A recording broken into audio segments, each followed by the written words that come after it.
Welcome to OGW Studios, and today at OGW, in a continuation from last week's video, we're going to be talking about two free softwares I believe are extremely useful for any guitarist or songwriter.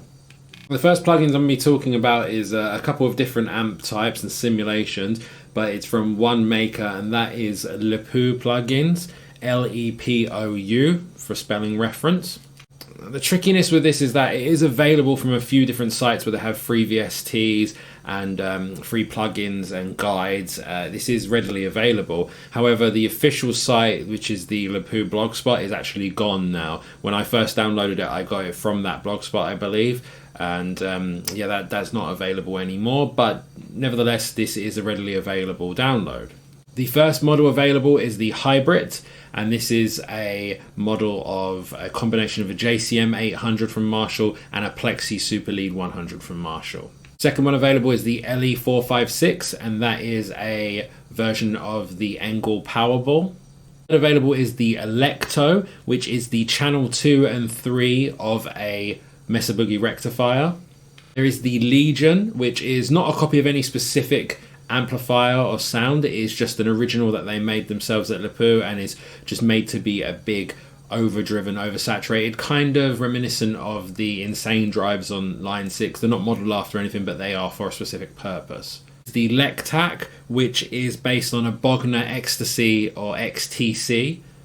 There is the Solo C, which for me is one of my favorites as it's based on the Soldano SLO 100. Not only is there so many to choose from, they're all extremely intuitive and highly responsive, really good models. I've used a couple of them messing around. I've not recorded anything that I've put out with one of these, as I have other ways of recording that I prefer, but these are all extremely responsive and extremely fun to play around with. I really like the SLO 100 model, the Solo C, and I really enjoyed playing around with the Legion, which was their own version, and the Marshall ones are surprisingly, I would say, actually sound better use on a track than if you mic'd up and recorded a lot of solid state Marshalls. These are readily available. You can get them from a few different sites, including Grebs, grebz.com, and a few other VST blog sort of sites will have these free to download. I think a lot of people will know these already watching this video if you know about VSTs, but if you don't know about these, they're free. Always worth checking out. There's no harm from downloading them. They're just something you can throw into your VST library, and once in a while you never know whether you get some use out of them, or you may find yourself using them quite a lot. Next thing I'm going to talk about is a couple of different pedal sims that are available from Mercurial Audio Software.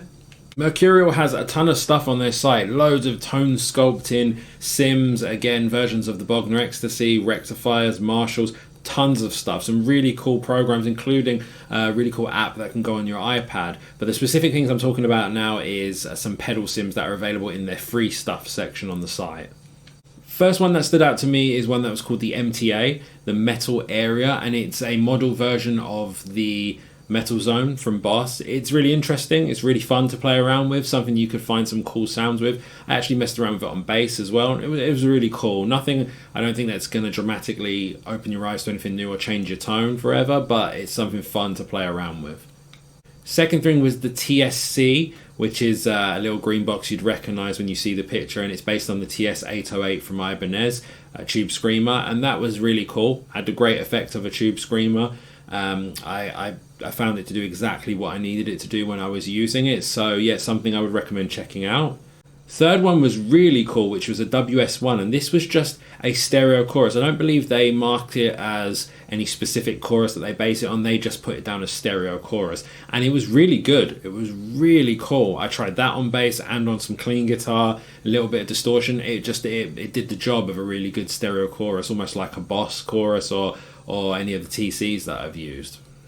But finally, the one that surprised me is the one that I'm probably going to talk about in the highest praise, because I like to be surprised by things, especially when you're finding free software, much like I was surprised by the MT Power Kit drum kit, it being free and how good it is and how much it's come in handy. The one thing that really surprised me was the Greed Smasher. Now this was a simulation of the Mesa Boogie Grid Slammer pedal, and it's powerful. It just does a really cool job. It's a nice breath of fresh air away from a TS-808 or TS-9 sound. It's a different approach to like a tube screamer. It has some more compression to it, I feel like, and it really just, yeah, it brightened up and livelied up some tone. Again, I do this a lot where I'll try things on guitar and I'll try things on bass, especially pedals, because sometimes you can find some really weird stuff. And I actually used Greed Smasher on a couple of secondary bass tracks, some distorted bass tracks, just to kind of tighten things up and give it a bit of a boost. And it really worked. It really sounded cool.